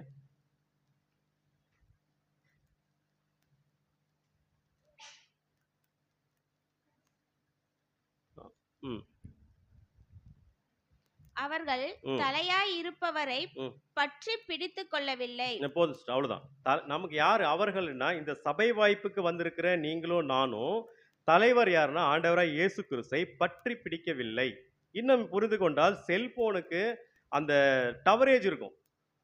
அந்த டவர் இப்போ வந்து வோடோஃபோன்னா வோடோஃபோன் டவரேஜ் காட்டணும். அப்பதான் நம்ம ஃபோன் பண்ணா பேச முடியும், அல்லது லிங்க் போகும். அந்த டவர் யாருன்னா வந்து ஆண்டவர் இயேசு கிறிஸ்து. இப்போ அந்த டவர் என்ன ஆயிடுச்சு, நம்ம என்ன பண்றோம், எடுத்துட்டு இப்ப பிசாசு பிடிச்சிடுறான். அந்த டவரை நம்ம வந்து யூஸ் பண்றது இல்ல. ஸோ அந்த டவரேஜ் இல்ல செல்போன்ல. ஆனா உங்களுக்குள்ள செல்போன்ல டவரேஜ் இருக்குது. அந்த டவரேஜை வந்து சாத்தான். அவருடைய டவரேஜ் நம்ம படிக்கும்போது தான் மாயமான தாழ்மை நமக்குள்ள வந்துடுது, தூதர வணக்கம் வந்துடுது, துணிகரம் வந்துடுது, சிந்தை செயல்படுது. இது வஞ்சனை. இது உங்களுக்கு தெரியாதுங்கிறாரு. இது வந்து இதெல்லாம் வந்து இல்ல பிரதர் எங்களுக்கு அப்படின்னு நீங்க கிறிஸ்து மாதிரியே நடக்கும். இது சத்தியத்தை படிக்கும்போது கிறிஸ்து மாதிரியே இருக்கும். அப்ப நம்ம என்ன பண்றோம், நம்மளுக்குள்ளே வஞ்சனை வந்துடுது. இது தெரியாமையே தான் பண்றோம். நீங்களும் நானும் கூட தெரியாம வஞ்சனை உள்ள வந்து நம்ம குணலட்சணங்கள் எப்படின்னா மாறுபடுது. இதுக்கு எக்ஸாம்பிள் பார்க்குறோம், காயின் யூதாஸ் காரியத்து. இப்ப காயினுக்குள்ள எந்த ஒரு பிசாசு புகுந்தான் அப்படி இருக்குது, யூதாஸ் காரியத்துக்குள்ளேயும் புகுந்தான் அப்படிங்குது. ஆனா அவங்களாம் எங்க இருந்தாங்க? அவங்கெல்லாம் வந்து காயின் யாருன்னா இவர் ஆபேல் ஆதாமோட பையன். யூதாஸ் காரியத்து 12 அப்போஸ்தலருக்கு எடுக்கப்பட்ட ஒரு வாய்ப்பு, விசேஷ அழைப்புக்கு வந்தவர். இவங்க 2 பேத்துக்குள்ள எப்படி யூதாஸ் காரியத்து போயிருக்க முடியும்? தலையை பிடித்துக் கொள்ளவில்லை. இப்ப நாமளும் அதே நம்ம வந்திருக்கிறோம். தலையை பிடித்துக் கொண்டிருக்கிறோமா? நம்மளுக்கு டவரேஜ் தலையிலிருந்து இருந்து கிடைக்குதா? இல்ல அது எந்த தூதர் வணக்கத்திலிருந்து கிடைக்குது? அப்ப யாருகிட்ட இருந்து அந்த டவரேஜ் கிடைக்குது? நம்மளுக்கு போதனை கிடைக்குது. நம்ம வந்து சிந்தித்து பார்க்க வேண்டிய இடத்துல இருக்கோம் சகோதரர்களே. இது வந்து நமக்கே தெரியாது. அப்போ அதான் வஞ்சனை என்று சொல்றாங்க. அப்போ நமக்கெல்லாம் கோச்சர் வந்து பார்த்தோம். அது எபிரேயர் 4ஆம் அதிகாரம் படிங்க. எபிரேயர் 4ஆம் அதிகாரம் 15, 16. நம்முடைய பலவீனங்களை குறித்து ஆ, பரிதபிக்க கூடாத பிரதான ஆசாரியர் நமக்கிராமல் ஆ, எல்லா விதத்திலும் ம், நம்மை போல் சோதிக்கப்பட்டும் ம், பாவம் இல்லாதவராய் இருக்கிற ம், பிரதான ஆசாரியரே நமக்கு இருக்கிறார். ம், ஆதலால் நாம் ம், இரக்கத்தை பெறவும் ம், ஏற்ற சமயத்தில் சகாயம் செய்யும் கிருபையை அடையவும் ம், தைரியமாய் கிருபாசன தண்டையிலே சேரக்கடவும். ம், ம். பாருங்க, இவ்வளவு காரியங்கள் இருந்தாலும் பயப்பட தேவையில்ல. நமக்காக யார் இருக்கிறாங்க? பரிந்து பேசுகிற பிரதான ஆசாரியன், அந்த கோச்சர். நமக்கு அந்த கோச்சர் என்ன பண்ணுவாங்கன்னா, ஒருத்தர் ஒரு விளையாட்டு விளையாடும்போது நிறைய தடவை அவர் சரியா விளையாடுறது இல்ல, போல்ட் ஆயிடுறாரு, பவுலிங் போடுறது இல்ல, வலிக்கு விழுந்துறாரு, ரொம்ப வெயிட் ஆகுறாரு. ஆனா என்ன பண்ணா நல்லா விளையாடுவாரு, விராட் கோலி நல்லா விளையாடுவாருன்னு சொல்லி அந்த கோச்சர் என்ன பண்ணுவாருன்னா, அந்த கௌதம் காம்பீர் இருக்காரு இன்னைக்கு கிரிக்கெட்ல சொல்றேன், அவர் என்ன சிபாரிசு பண்ணுவாரு மேல, இவர் என்ன ஒரு வாய்ப்பு கொடுக்கலாம், இன்னும் ஒரு வாய்ப்பு கொடுக்கலாம் அப்படின்னு. நம்ம கோச்சர் ஆண்டவராக இயேசு கிறிஸ்து நம்மளுக்கு இன்னமும் வாய்ப்பு கொடுத்து கொண்டிருக்கிறார். ஏன் ஏன் சொல்ல வரேன்னா, இந்த மாதிரி நமக்குள்ள குணலட்சணங்கள் இருக்குது, சரியா வளரல அப்படின்னா நமக்காக பரிந்து பேசுறது இருக்கிறார். அப்ப பிரதான ஆசாரியன் என்ன எந்த வழியை கடைபிடிச்சாரு? அவர் நமக்காக எல்லாத்தையும் செய்து முடித்திருக்கிறார். அவரை திரும்ப திரும்ப பார்க்கணும். நமக்குள்ள வாழ்க்கையில ஆசீர்வாதம் வரல, ஆசீர்வாதம் சத்தியத்துல சந்தோஷமா இருக்கணும் ஒரு காரியம். அதை மட்டும் நீங்க பிடித்துக்கொள்ளணும். அது மட்டும் இல்ல அப்படின்னா, நம்ம கண்டிப்பா நம்ம இங்கே வழி ட்ராக் மாறி இருக்கிறோம் அப்படின்னு அர்த்தம். அப்ப உடனே நீங்க போய் இயேசு கிறிஸ்துவ பார்க்கணும். என்ன பண்ணாங்க பழைய ஏற்பாட்டு காலத்துல? அந்த இஸ்ரேல் ஜனங்கள் அந்த வெண்கல சர்ப்பத்துல பார்க்கும்போது பிழைத்தாங்க. இல்ல அதுக்கு பார்க்காதவங்கலாம் என்ன ஆச்சுன்னா, அவங்களுக்கு கொள்ளை நோய்கள் வந்து மரித்துக் கொண்டே இருந்தார்கள். அப்போ நீங்க எல்லாம் இது பண்ணுங்க, வெண்கல சர்ப்பம் பாம்புல உருவாக்கி அங்க பாருங்க. அப்படி பார்க்கும் பொழுதெல்லாம் நீங்க பிழைப்பீங்கன்னு போடப்பட்டுச்சு. இப்ப நாமளும் என்ன பண்ணோம்னா, அந்த இஸ்ரேல் ஆவிக்குரிய இஸ்ரேலர் நாமளும் கூட நம்மளுக்குள்ள நோய் வரப்போகுது. கண்ணுக்கு தெரியாத வஞ்சனையான ஆவிக்குரிய நோய்கள் இருக்கும். அப்ப சத்தியத்துக்கு நம்மள மாயமான தாழ்மையிலும், சத்தியத்தை வழிவிலக்கி போற காரியமும், தூதர் வணக்கமும், மாம்ச சிந்தையும் செயற்படுறவா இருக்கும் பொழுது, நாம் என்ன பண்றோம்? அந்த பின்வாங்கி இருக்கிறோம். அப்பொழுது என்ன பண்ணணும்? நீங்க உங்களுடைய வேதாகமத்தில் மறைக்கப்பட்டிருக்கிற ஆண்டவராகிய இயேசு கிறிஸ்து திரும்ப என்ன பண்ணணும்? நீங்க பார்க்கணும். எல்லோரும் என்னிடத்தில் வாருங்கள், இளைப்பாறுதல் தருகிறேன். என் நுகம் உங்களுக்கு இலகுவாகவும், மிருதுவாகவும் இருக்கும். அப்ப பிடித்துக் கொள்ளும்போது, நம்ம என்ன பண்றோம்? நம்ம அந்த வாய்ப்புக்குள்ள கடந்து போ முடியும். சகோதரர்களே, கண்டிப்பா உங்களுக்கு புரியும். உங்களுக்கே ஆண்டவர் வெளிப்படுத்துவார். அது மட்டும் இல்லாம, இந்த வஞ்சனை பத்தி பேசாது. வஞ்சனை வந்து நமக்கு, உங்களுக்கு, எனக்கு அப்படி இல்ல. நமக்கு தெரியாமல் தான் வருங்கிறார். வஞ்சனை வந்ததே தெரியாது. அப்ப பந்தய பொருளை எப்படின்னா, வஞ்சனை வந்துருச்சுன்னா, அந்த பந்தய பொருளை நம்ம இழந்து போயிடுவோம். சகோதர சகோதரிகளே. அப்ப உலக வழிபாடுக்கு நம்ம மறிக்கணும். இது முதல் பேஸ் உலக வழிபாடுகளுக்கும், உலக காரியங்களுக்கும் நம்ம மறிக்கிறோம். ஆனா, மறிக்காததுக்கு வழக்கத்தின் மாறாக பிழைக்கிறோம். அப்போ பிழைக்கிறது போல மனுஷருடைய கற்பனையின்படியும், மனுஷருடைய போதனையின்படியும் நடந்து அப்படிங்க என்ன மனுஷருடைய கற்பனை, மனுஷருடைய போதனை ஆ எப்படி நடக்கணும்னா, இன்னைக்கு எங்க பார்த்தாலும் இன்னைக்கு அநேக மார்க்கெட்டிங் எக்ஸிக்யூட்டிவ்ஸ் இருக்காங்க. உங்கள கைட் பண்றதுக்கு ஒருத்தர் இருக்காங்க. இப்படிதான் போணும் பிரதர். இத ஃபாலோ பண்ணுங்க. இந்த லோன் வாங்குங்க. இந்த இஎம்ஐ பண்ணுங்க. அப்புறம் இத வாங்குங்க.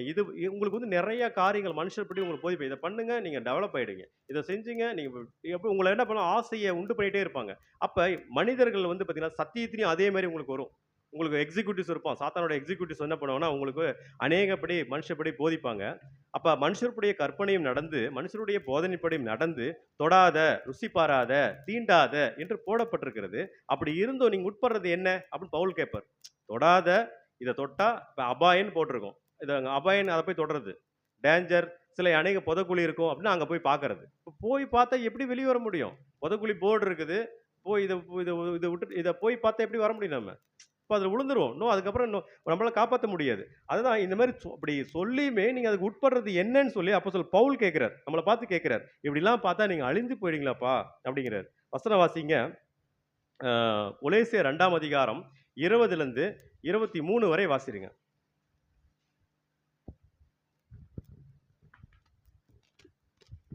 நீங்கள் ம். கிறிஸ்துவுடனே கூட உலகத்தின் வழிபாடுகளுக்கு ம். மரித்ததுண்டானால் ம். இன்னும் உலக வழக்கத்தின்படி ம். பிழைக்கிறவர்கள் போல ம். மனுஷருடைய கற்பனைகளின்படியும் ம். போதனைகளின்படியும் நடந்து ம். தொடாதே, ம். ருசி பாராதே, ம். தீண்டாதே என்கிற கட்டளைகளுக்கு உட்படுகிறதென்ன? ம். இவைகளெல்லாம் ம். அனுபவிக்கிறதினால் அழிந்து போகுமே. ம். பாருங்க. தொடாதே, ருசி பாராதே, தீண்டாதேங்கிறது கட்டளையாம். அந்த கட்டளையை நம்ம மீறவே விடக்கூடாது. பழைய ஏற்பாடுகள்ல தேவன் கொடுத்த கட்டளைய அவர் மீறினால தான் பாவமே வந்துருச்சு. இப்ப புதிய ஏற்பாடுல நமக்காக நியமித்தவர் யாருன்னா அப்போஸ்தலர் பவுல். இன்னைக்கு அநேக காரியங்கள பத்தி பேசிட்டு வந்துட்டு இருக்காரு. ஏன்னா, நம்ம புறஜாதியார் நாம அநேக தரம் விழுவுவர் தான் அவருக்கு தெரிந்திருக்கு. ஆண்டவராகிய இயேசு கிறிஸ்து என்ன பண்றாரு, இப்படிலாம் இருப்பாங்கப்பா, இப்படி பலவீனமா இஸ்ரேல் ஜனங்களே விழுந்து போயிட்டாங்க. இந்த ஜனங்கள ஏமாத்துறோம். அவங்கள எப்படியாவது சீர்கொண்டு வரதுக்காக தான் அவர் என்ன பண்றாரு, கண்டிப்பா சீர்கொண்டு வந்துருவாங்க. 1,47,000 பேர் சபை இருக்கிறாங்க. இந்த புறஜாதி வகுப்பார்ல. மாற்று கருத்தே இல்ல. அதனால இந்த கட்டளை நாம மீறக்கூடாது சகோதர சகோதரிகளே. 22 படிச்சீங்களா சிஸ்டர்? 23 படிச்சிருங்க அப்படியே. இப்படிப்பட்ட போதனைகள் ம். சுய இஷ்டமான ம். ஆராதனையையும் ம். மாயமான தாழ்மையையும் ம். சரீர ஒடுக்கத்தையும் பற்றி ம். ஞானம் என்கிற பேர் கொண்டிருந்தாலும் ம். இவைகள் மாம்சத்தை பேணுகிறதற்கே ஒழிய மற்றொன்றிற்கும் பிரயோஜனப்படாது. பாருங்க. அது எப்படிங்க சுய படிங்க மேல்வ. ஆ சுய இஷ்டமான. இப்போ நம்ம இப்ப இந்த ஒரு விஷயத்திலயும் நம்ம இஷ்டம் மாரி போதிக்கிறது, நமக்கு என்ன தோணுதோ அப்படி கிடையாது. இது தேவனுக்கு திட்டமா இருக்குதா? சத்தியத்துக்கு இசைவா இருக்கா? அப்படின்னு நம்ம அதன்படி நடக்கிறோமா நம்மளே நாமே தான் பார்க்கணுமே தவிர, மற்ற சகோதரர்களை நம்ம பார்க்கக்கூடாது சகோதரர்களே. ஆகையால் 2 தீமோத்தேயு 4ஆம் அதிகாரம் 3, 4 பாருங்க.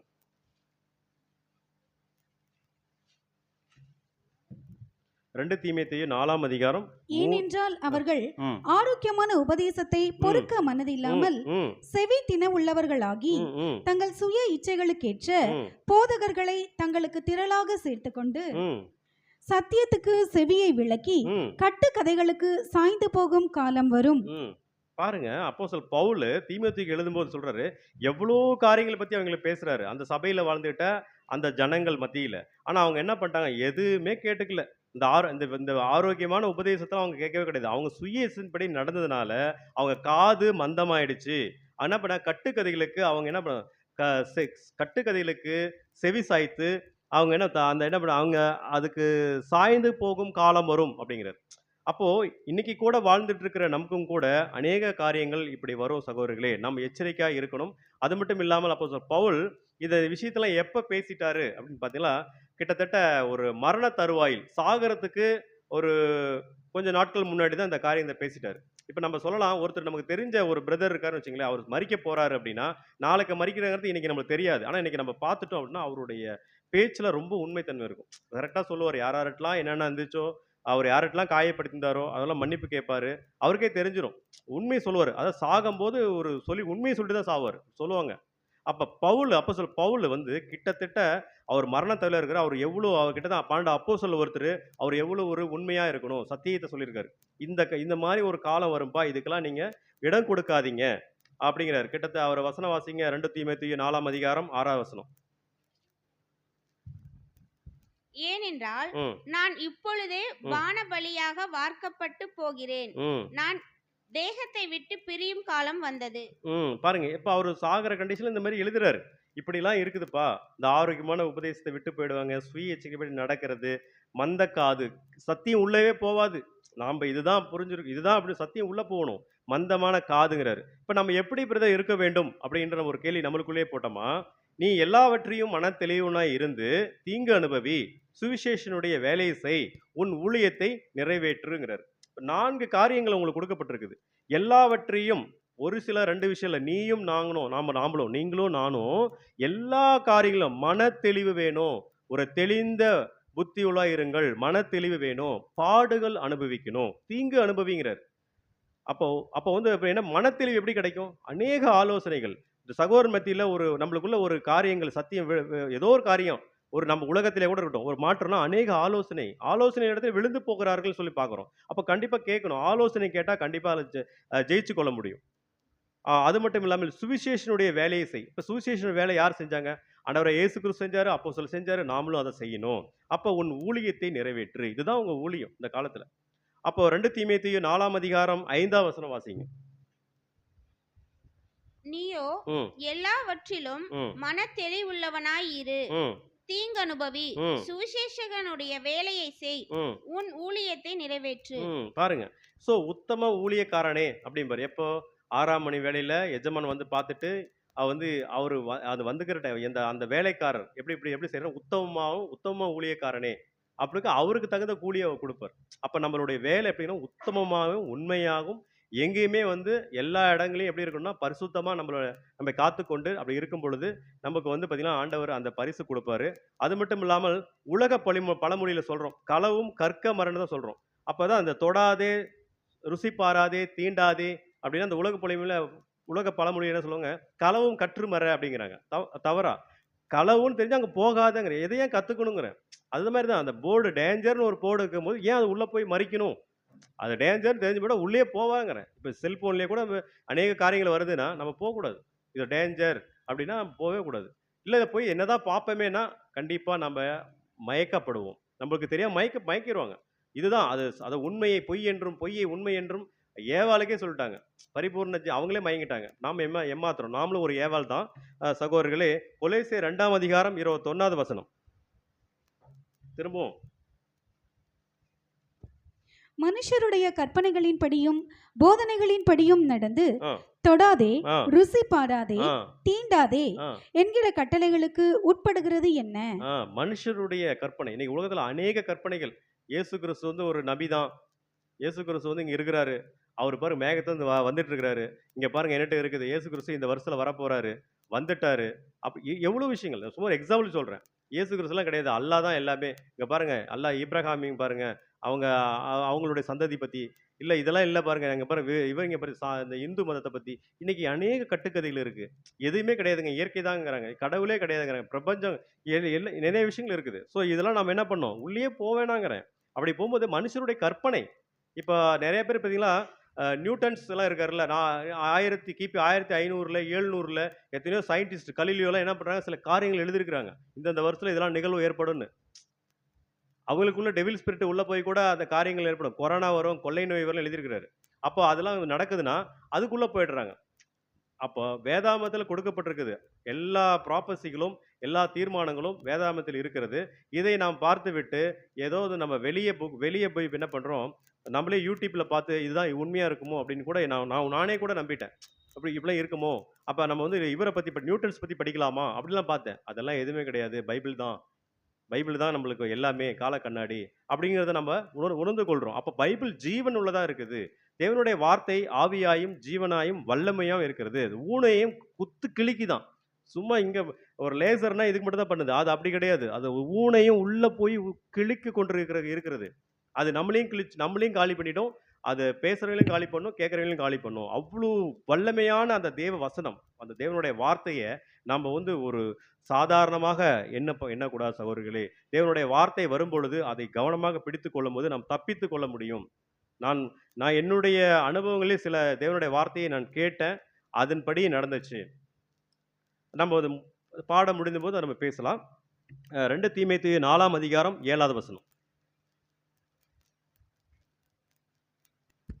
நல்ல போராட்டத்தை போராடினேன், ஆம். ஓட்டத்தை முடித்தேன், ம். விசுவாசத்தை காத்துக்கொண்டேன். அப்போஸ்தலர் பவுல் நல்ல போராட்டத்தை போராடினீங்க. இந்த ஓட்டத்துக்காக நல்ல போராட்டம். அது என்ன நல்ல போராட்டம் என்றால், அவர் எவ்வளவு பெரிய அ மனுஷங்கிறது தெரியும். எவ்வளவு வேதத்தை கற்றுத் தெரிந்தவர் என்பது தெரியும். அவர் என்ன பண்ணாரு, எல்லாவற்றையும் குப்பை என்றும் அற்பமான எண்ணிட்டு, அவரு என்ன பண்ணாரு, தன்னை தரை மட்டும் தாழ்த்திக் கொண்டு, அவர் வேலைய பெர்ஃபெக்ட்டா செஞ்சாரு. எப்பொழுது அவர் தேர்ந்தெடுக்கப்பட்டோ, அன்னையிலிருந்து அவர் மரிக்கும் தருவாயில் வேலைய எந்த ஒரு பிழை இல்லாமல் செய்து முடித்தாரு. ஓட்டத்தை முடித்தேன், விசுவாசத்தை காத்துக்கொண்டேன். இன்னைக்கு விசுவாசத்தை நம்ம காத்துக் கொண்டிருக்கிறோமா? அத நம்ம செக் பண்ணணும். விசுவாசம் இல்லாம நம்ம இங்க இருக்க முடியாது.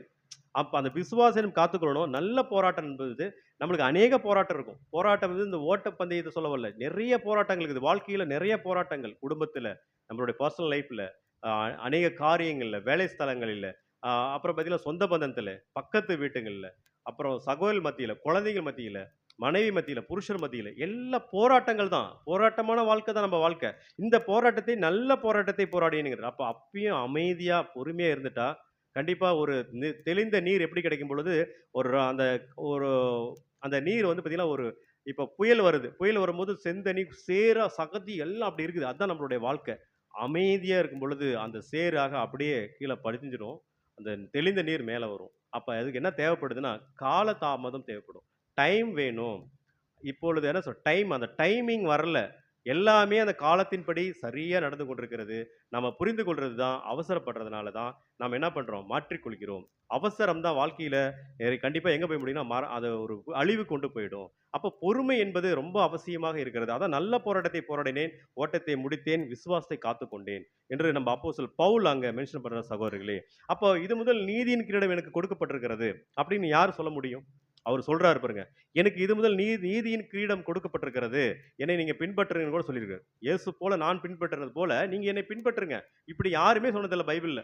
ஆனா இவர் சொல்லிருக்காரா, நம்மளுக்கு எவ்வளவு பெரிய நம்மளுக்கு ஒரு போதகராகவும், நமக்கு வந்து மூத்த சகோதரராகவும் இருக்கிறார். ஆண்டவராகிய இயேசு கிறிஸ்து மூத்த சகோதரனா, இவரு நம்மளுக்கு ஒரு சகோதரர். அந்த 12 அப்போஸ்தலரும் நம்ம சகோதரர்கள் தான். அப்ப அவர ரொம்ப நீங்க கேப்சர் பண்ணும்போது நீங்க வாய்ப்புக்குள்ள இருப்பீங்க. நீங்க வந்து கண்டிப்பா அநேக பிரச்சனைகளுக்கு தீர்வு சொல்லக்கூடிய சகோதரரா இருப்பீங்க சகோதரர்களே. அது மட்டும் இல்லாமல் வசனம் 2 தீமோத்தேயு 4ஆம் அதிகாரம் 8வது வசனம் வாசிங்க. இன்று முதல் ம். நீதியின் கிரீடம் எனக்காக வைக்கப்பட்டிருக்கிறது. ம். நீதியுள்ள நியாயாதிபதியாகிய கர்த்தர் ம். அந்நாளிலே அதை எனக்கு தந்தருளுவார். பாருங்க. அப்பவுமே நீதிபதி, நியாயாதிபதியா கர்த்தர். தேவன் அங்க கொடுப்பாருங்க. அப்பயும் தன்னை தாழ்த்துறாரு பாருங்க. அங்கதான் மென்ஷன் பண்ணணும். வசனத்த சரியா புரிந்து கொள்ளணும். நம்ம புரிந்து கொள்வதும் தவறான வாய்ப்பு இருக்குது. இல்ல இப்படி போட்டிருக்குதே, அப்படி போட்டிருக்கு. அப்ப நிறைய பைபிள் எடுத்து படிங்க. இங்கிலீஷ் படிங்க, NIV பைபிள் எடுத்து படிங்க. பைபிள் எடுத்து வசனங்கள தியானிக்கணும். அப்படி தியானிக்கும் பொழுது ஒரு இடத்துல நான் பார்த்தேன். தே மகாதேவனும் ஆண்டவராகிய இயேசு கிறிஸ்துவும் இருந்துச்சு தமிழ்ல. இங்கிலீஷ்ல பார்த்தா great God and saviour Jesus Christ அப்படின்னு போட்டிருக்கு. அப்பதான் பார்த்தேன், அண்டுங்கிற வார்த்தை வந்து இங்க தப்பு விட்டுட்டாங்க தமிழ்ல. அப்ப மற்றும், அப்ப பிதாவாகிய தேவனும் மற்றும்னா இன்னொரு நபரை காமிக்குது, ஆண்டவராகிய இயேசு கிறிஸ்து. இதுதான் வந்து இன்னைக்கு ஒன் காட் அப்படின்னு போயிடுறாங்க. அப்ப என்ன பண்ணும், அவங்க வேதத்தை சரியாக படிக்கிறது இல்ல. தமிழ்ல மகாதேவனும் ஆண்டவராகிய இயேசு கிறிஸ்துவும். அப்ப இயேசு கிறிஸ்து மகாதேவன், நீங்க எப்ப தவறா புரிஞ்சுக்கிறீங்க வசனம் நம்மளே வியாக்கியானம் பண்ணும்போது நாமளும் நம்பிடுவோம். அப்ப அதை பத்தி என்ன பண்ணணும், நம்ம தனிப்பட்ட பாடங்கள்ல நம்ம தனிப்பட்ட பயிற்சியில பண்ணும்போது தேடி பார்க்கணும். தேடி வாசியுங்கள். அதுல உங்களுக்கு குறைவு இல்லாதுன்னா, என்ஐவி பைபிள இன்னைக்கு எடுத்து பாருங்க. இன்னைக்கு அநேக என்ஐவி இங்கிலீஷ் பைபிள படிங்க. ரொம்ப தெளிவா இருக்கு. அது ஆர்சியில படிங்க. ரொம்ப கிளியரா இருக்கும். நம்ம ஃபாலோ பண்றது தமிழ்ல இருக்கிற கிங் ஜேம்ஸ் ஃபாலோ பண்றோம். தவறு இல்ல. சத்தியத்த சத்தியமா புரிஞ்சுக்கிறதுக்கு இன்னைக்கு கூட அநேக படிப்பாளிகள் என்ன பண்ணுவாங்கன்னா, ஒரு சப்ஜெக்ட்டுக்கு 3 புக் படிப்பாங்க. இப்போ ஹீட் அண்ட் மாஸ் ட்ரான்ஸ்ஃபர்ங்கிற புக்கு நானே 2 புக்கு படிச்சேன். இதுக்குள்ள தெளிவு கிடைக்கும். சும்மா ஒரே புக்கு தான் படிப்பேலாம் இல்ல. டெக்ஸ்ட் புக்கு ஒரு 4, 5 புக் குடுத்துருக்காங்க. 4, 5 புக்கும் படிங்க. டெக்ஸ்ட் புக்கே. அதான் என்ஐவி பைபிள் படிங்க. ஆ கிங் ஜேம்ஸ் வெர்ஷன் படிங்க. இங்கிலீஷ் படிங்க. தமிழ் படிங்க. என்னென்ன போடப்பட்டிருக்குது?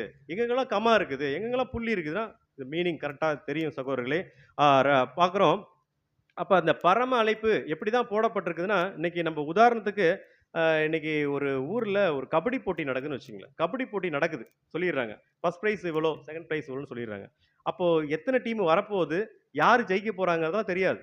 ஆனா ஒரு ஃபிக்ஸட் போட்டிருப்பாங்க பாருங்க. இந்த உலகத்திலே ஒரு ஃபிக்ஸட் போட்டிருப்பாங்க. அது பேரு ஷெட்யூல்டு. இப்போ ஒரு 20 டீம் பங்கேற்கப்படும் அப்படின்னு போட்டுருவாங்க. ஆப் ஏ ஏ பிரிவுல 10 டீமு, பி பிரிவுல 10 டீமு.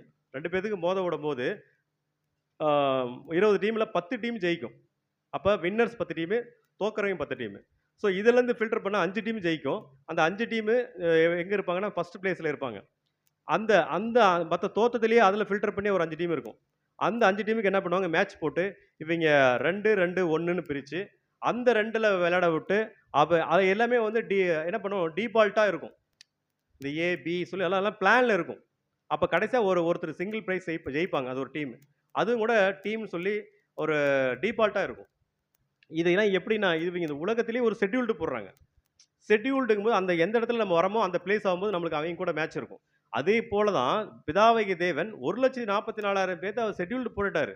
இதுல இவர் பேரெல்லாம் வந்து இவர் தான் வருவாரு அப்படிங்கிறது அவருக்கு ஞானத்துல தெரியும். ஆனா அந்த வாய்ப்புக்குள்ள வரும்பொழுது நாம அதை பிடித்துக் கொள்கிறோம். அப்ப அவர் இந்த திட்டம் எப்ப போட்டது? பூமியே உண்டு பண்ணல. பூமியே உண்டு பண்ணல. ஒரு திட்டம் போட்டீங்க. இங்க ஒரு சர்ச்சை வரப்போகுதுங்கிறது நம்மளுக்கு தெரியாது. ஆனா அதுக்கு முன்னாடி நம்ம என்ன பண்றோம்? இந்த இடத்துல நிலம் வாங்கணும். ஒரு வீடு கட்டுறோம். இந்த மேல மாடியில சர்ச் நடத்துறோம். அங்க வந்து சஞ்சய் பிரதர் பாட்டு பாடுவார். அப்படின்னு சொல்லி ஆல்ரெடி பிளான் பண்ணிட்டாரு அவரு. நீங்க பொறக்கவே இல்ல. இதுதான் வந்து தேவனுடைய பரம அழைப்பு. எத்தனை கோடி வருஷம் முன்னாடி தேவன் அங்க நியமிச்சாரோ தெரியல. ஸோ அதுபோல நம்ம புரிந்து கொள்ளணும். இந்த பரம விண்ணக அழைப்புக்காக அழைக்கப்பட்டிருக்கிற நாம, அப்போ அநேகர் இந்த அழைக்கப்பட்ட அழைப்புக்கு எத்தனை பேர் வந்திருக்காங்க? அநேகர். அநேகர்னா அது வந்து அளவிட முடியாது. அப்புறம் தெரிந்து கொள்ளப்பட்டவர்கள் வந்து சிலர் அப்படின்னு சொல்லப்பட்டிருக்கும். அதுவுமே அளவிட முடியல. 1,44,000 பேருங்கிறத மென்ஷன் பண்ணியிருக்கிறார். அந்த 1,44,000 பேத்துக்காக நம்ம வந்திருக்கிறோம். அந்த ஓட்டப்பந்தயத்துக்கு நின்றுருக்கிறோம். நம்ம எந்த அளவுக்கு விசுவாசத்துல பூரணப்பட்டு ஓடப் போறோம். அந்த கிரியினால நம்ம எப்படி வந்து நல்ல போராட்டத்தை காமிக்க முடியும். இப்ப கிரி தான் நல்ல போராட்டமா, கெட்ட போராட்டமா என்று நம்ம புரிந்து கொள்ள முடியும். 1 தீமோத்தேயு 6ஆம் அதிகாரம் 12வது வசனம் வாசிங்க. விசுவாசத்தில் நல்ல போராட்டத்தை போராடு, ம், நித்திய ஜீவனை பற்றிக்கொள். ம், அதற்காகவே நீ அழைக்கப்பட்டாய். ம், அநேக சாட்சிகளுக்கு முன்பாக ம். நல்ல அறிக்கை பண்ணினவனுமாய் இருக்கிறாய். அப்ப அநேக சாட்சிகள் இருக்கு. யாருப்பா அநேக சாட்சிகள்? அப்படின்னா, முதலாவது ஆண்டவர் இயேசு கிறிஸ்து. 2வது பார்த்தீங்கன்னா அப்போஸ்தலர்கள். 3வது பார்த்தீங்கன்னா ஸ்தேவான். அநேக பரிசுத்தவான்களின் மரணம். அநேக பழைய ஏற்பாடு காலத்தில் வாழ்ந்த ஆபிரகாம். நமக்கு மோசே, யோசேப்பு, அநேக தீர்க்கதரிசிகள் இருக்கிறாங்க. அநேக பாடங்கள். இதான் அநேக சாட்சிகள் நம்மளுக்கு முன்பாக வைக்கப்பட்டிருக்கிறது. நீ ஏன் வந்து உலகத்தான் சாட்சிகளை போய் நம்ம பார்க்கணும்? மனித சாட்சியை ஏன் பார்க்கணும்? தேவன் பைபிள்ல வைக்கப்பட்ட வேத மனிதனுடைய சாட்சியை நம்ம பார்க்கும் பொழுது பிடித்துக் கொள்வோம். பிரதர் சொன்ன மாதிரி தாவீது எவ்வளவு பெரிய சாட்சி. தாவீது சந்ததி. ஸோ ஒவ்வொருத்தரையும் சிம்சோன், தானியேல், ஸோ எல்லாத்தையும் நீங்க படிச்சு பார்க்கும்பொழுது நீங்க கண்டிப்பா பரிசுத்தவனா மாற முடியும். உங்களை அதை விட்டு நீங்க ஒவ்வொருத்தையும் நீங்க தியானிக்கும் பொழுது உங்களுக்கு டைம் முடிஞ்சிடும். அவ்வளோ காலங்கள் அவ்வளோ பத்தி நம்ம படிக்க வேண்டியது அவ்வளோ பேர் இருக்காங்க. அப்ப விசுவாசத்தை நல்ல போராட்டத்தை போடணும்னா அதற்காக தான் அழைக்கப்பட்டிருக்கிறோம். அப்போ நம்ம எப்படி தான் நம்ம ஜெயிக்கணும்னா அப்போ நமக்கு என்ன பண்ணணும்? நம்மளுடைய அந்த கோச்சர் எப்படி இருக்காரோ, அந்த டீச்சர் எப்படி இருக்காரோ, அப்படிதான் ஸ்டூடெண்ட்டோடைய அவுட்புட் இருக்கும். ஒரு டீச்சர் டம்மி டீச்சரா இருக்கிறாங்க அப்படின்னா, அவுட்புட் ஃபெயில் ஆயிடுவாங்க. ஒரு டீச்சர் வந்து பார்த்தீங்கன்னா, நல்ல பிரில்லியன்ட்டாவும், அந்த குழந்தையுடைய லெவல் என்னவோ அதுக்கு இறங்கி சொல்லிக் கொடுத்தா 100% அந்த டீச்சர்லாம் பெரிய படிப்பெல்லாம் படிச்சிருக்க தேவையில்ல. பெரிய இங்கிலீஷ்ல பேசணும் அவசியம் இல்ல. அந்த குழந்தையோட லெவல் என்ன? அதுக்கு எப்படி சொன்னா அது புரியும்? அப்படின்னு சொல்லிக் குடுப்பாங்க. அந்த மாரி நம்ம டீச்சர் இருக்காரு. நம்ம டீச்சர் யாருன்னா, போதகர் ஆண்டவர் இயேசு கிறிஸ்து. அப்ப அவரு நம்ம லெவலுக்கு இறங்கி சொல்லிக் குடுத்திருக்காரு. ஒவ்வொருத்தருக்கு லெவலையும் சொல்லி கொடுத்துருப்பாரு. அப்போ தான் இந்த வாய்ப்புகளை வந்திருக்கிறோம். அப்போ நம்மளுக்கு அநேக முன்னாடி நல்ல சாட்சியாரா நம்மளுடைய பரிசுத்தவான்கள், தீர்க்கதரிசிகள், அப்போஸ்தலர்கள் அநேக பேர் பரிசுத்த வேதத்தில் இருக்குது மறைக்கப்பட்ட சகோதரர்களே. அதெல்லாம் நம்ம புரிந்து கொள்ளணும். 1 கொரிந்தியர் 9ஆம் அதிகாரம் 26, 27 வாசிங்க. ஆதலால் ம். நான் நிச்சயம் இல்லாதவனாக ஓடேன், ம். ஆகாயத்தை அடிக்கிறவனாக சிலம்பம் பண்ணேன். ம். மற்றவர்களுக்கு பிரசங்கம் பண்ணுகிற நான் தானே ம். ஆகாதவனாய் போகாதபடிக்கு ம். என் சரீரத்தை ஒடுக்கி கீழ்ப்படுத்துகிறேன். ம். பாருங்க, இந்த ஓட்டத்துக்குள்ள வந்துட்டு ஆம்ப எங்கப்பா ஓட முடியும்? அந்த இதில் நிற்கும் போது ஓட்டப்பந்தயத்தில் தம்பி அது வைப்பா அந்த ஓட்டப்பந்தயத்தில் நிற்பாங்கல்ல 7 பேர்த்த வைப்பா.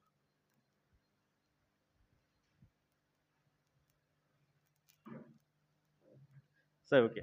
இந்த மாதிரி ஒரு வரிசை ஓடிட்டு இருக்காங்க. ரைட்டு. இந்த ஒரு இதை வச்சிருக்க போதும். இதில் ஓட்டத்தில் ரெடியாக நிற்கிறோம். நாம் எப்படி ஓட முடியும்? கால்லாம் வர ஆப்ரேஷன் பண்ணியிருக்கு. நான் எங்கே நடக்க போகிறேன்? ஸோ இந்த மாதிரி நம்மளுக்குள்ள அந்த ஒரு நிச்சயமற்ற நிலைமை, இந்த ஒரு வாய்ப்புகள் வந்துட்டோம். கண்டிப்பாக சபையெல்லாம் ஆக முடியாதுப்பா என்னால் அப்படின்னு நம்மளுக்குள்ள முதல்ல நம்ம செல்ஃப் கான்ஃபிடென்ட் வேணும். அது நிச்சயமற்ற முறையில் அல்ல. நான் அப்புறம் சண்டை போடுறேன். எப்படி போடுற சண்டைனா, சும்மா காத்துல சண்டை போடுறேன். காத்துல சும்மா அங்கெல்லாம் யாருமே கிடையாது. சும்மா தனியா ரூம்ல காத்துல சண்டை போடுறான். அதெல்லாம் பண்ணிடுவேன். கத்தி எடுத்து அப்படி எல்லாம் வித்தெல்லாம் காட்டுறேன். ஸோ இது காத்துல சிலம்பம் பண்ணக்கூடாது. அதில் என்ன அடிப்படக்கூடாது. அது மட்டும் இன்னொன்று, நம்பிக்கை அற்ற நிலையில் அல்ல. நம்மளுக்கு ஒரு குறிக்கோள் இருக்கணும். ஒரு குறிக்கோள் இல்லாமல் ஓடக்கூடாது. ஏதோ படிக்க சொன்னாங்க, வந்து படித்தேன். ஏதோ இப்படிலாம் இல்லை. ஒரு குறிக்கோள், எய்ம் வேணும். லைஃப்பில் ஒரு எய்ம் வேணும். நான் இதை ஆகணும்னு சொல்லி நீங்கள் பேப்பரில் எழுதணும். அதை டெய்லியும் காலைல பார்க்கணும். அப்போ அப்போ அதை பார்க்க பிரெயினில் பதிவாகும். பிரெயினில் பதிவாகும் பொழுது நீங்கள் சபையாகும்.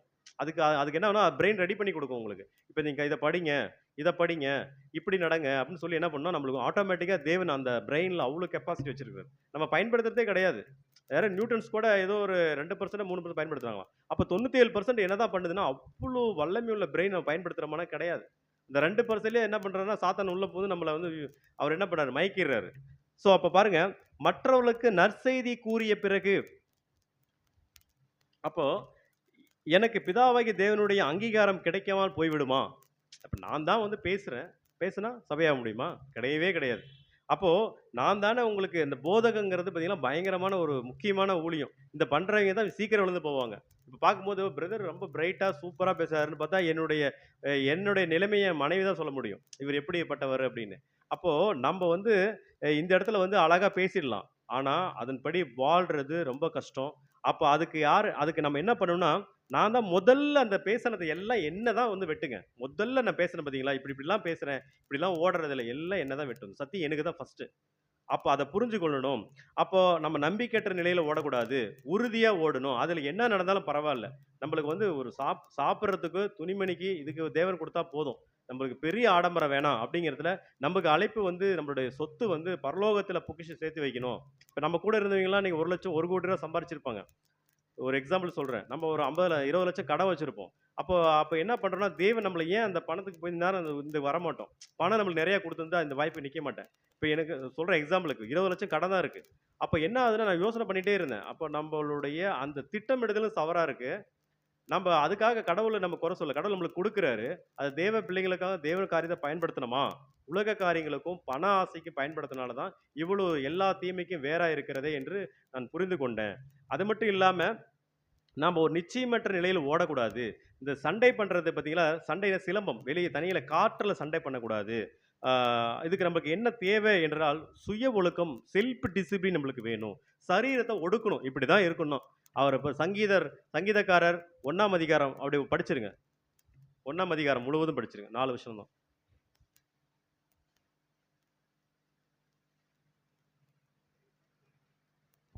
துன்மார்க்கருடைய ஆலோசனையில் நடவாமலும் ம். பாவிகளுடைய வழியில் நில்லாமலும் ம். பரியாசக்காரர் உட்காரும் இடத்தில் உட்காராமலும் ம். கர்த்தருடைய வேதத்தில் பிரியமாயிருந்து ம். இரவும் பகலும் அவருடைய வேதத்தில் தியானமாயிருக்கிற மனுஷன் பாக்கியவான். ம். அவன் நீர்க்கால்களின் ஓரமாய் நடப்பட்டு ம். தன் காலத்தில் தன் கனியை தந்து ம். இலையுதிராதிருக்கிற மரத்தை போலிருப்பான். ம். அவன் செய்வதெல்லாம் வாய்க்கும். ம். துன்மார்க்கரோ ம். அப்படி இராமல் ம். காற்று பறக்கடிக்கும் பதரை போல் இருக்கிறார்கள். ம். ஆகையால் ம். துன்மார்க்கர் ம். நியாய தீர்ப்பிலும் ம். பாவிகள் ம். நீதிமான்களின் சபையிலும் ம். நிலை நிற்பது இல்லை. ம். கர்த்தர் ம். நீதிமான்களின் வழியை ம். அறிந்திருக்கிறார், ம். துன்மார்க்கரின் வழியோ அழியும். சிஸ்டர். இப்போ இந்த வாய்ப்புக்குள்ள வந்துட்டு பிரதர் நான் எப்படி ஓடுறதுன்னு தெரியல, நான் என்ன பண்றதுன்னு தெரியல. நேரா சங்கீதம் போயிட்டு இந்த வசனம் படிங்க. சங்கீதம் போயிட்டு வசனம் படிச்சிடுங்க. ரோமர் 12ஆம் அதிகாரம் 1ஆம் வசனம் படிங்க. இப்படியே படிக்க படிக்க படிக்க இது ஃபார்முலா மாதிரி நம்மளுக்கு வந்துருச்சுன்னா பர்ஃபெக்ட் ஆயிடும். அப்ப எதை பேசலாமா பேசக்கூடாதா இப்படியே நீங்க வசனங்கள் படித்துக்கொண்டே இருக்கும் பொழுது ஒரு மனிதரை பார்த்து உங்களால் சொல்ல முடியும். ஒரு பார்த்தாவே அவர் என்ன கேட்கிறாரு சொல்ல முடியும். ஏன் சொல்ல வரேன்னா அந்த அளவுக்கு தேவனுடைய வல்லமை உங்கள் மத்தியிலே செயல்படும் சகோதரர்களே. நம்ம இன்னொரு பார்க்கலாம், செல்ஃப் டிசிப்ளின்னா இந்த ஒரு தேவனுடைய வசனம் தான் செல்ஃப் டிசிப்ளின். இதன்படி நடக்கும்போது தான் செல்ஃப் டிசிப்ளின். உலகத்தான ஒழுக்கத்தை நான் சொல்லல. இப்போ ஒரு எக்ஸாம்பிளுக்கு எனக்கு ஒரு பிரச்சனை வந்துருச்சுன்னு வச்சுங்களேன். எனக்கு ஒரு பிரச்சனை வந்துருச்சு. அப்ப அந்த பிரச்சனைக்கு முடிவு என்ன பண்றேன்னா, எனக்கு என்ன தோணுதோ அதான் தேவ சித்தம். எனக்கு ஒரு பிரச்சனை வருது. இந்த பிரச்சனைக்கு இதுதான் போலீஸு, கோர்ட்டு இதான் வந்து தீர்வு அப்படின்னு எனக்கு தோணுது. இப்ப இதுதான் தேவ சித்தம் சொல்லி நான் நினைச்சுக்கிட்டேன். அதுதான் தேவ சித்தம் நானே நினைச்சுக்கிட்டேன். அப்படிங்கிறது இது சுயம். என்னுடைய இந்த இந்த இந்த சுயம் என்ன சொல்லுதுன்னா, சொல்றது தான் தேவ சித்தம் அல்ல. அது தப்புன்னு சொல்லி நம்ம என்ன பண்ணணும்? நம்மகிட்ட இருந்து வெளிய வந்து அத வந்து டிஃபரன்ஷியேட் பண்ணி பார்க்கணும். டிஃபரன்ஷியேட் பண்ணி எது சரி? அப்போ அப்ப சுய சித்தத்த நம்ம செய்றோமா? அப்ப தேவ சித்தத்த செய்றோமா? வசனம் வாசிங்க. ஆ ஏசாயா 26:18.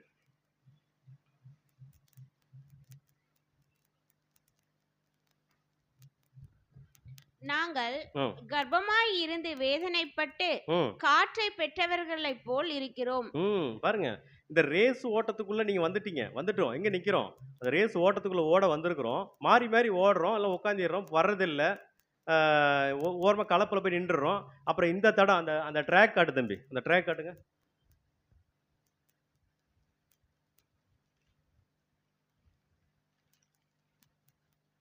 இப்ப இந்த ட்ராக் இருக்கு. அந்த ட்ராக்ல போதும்.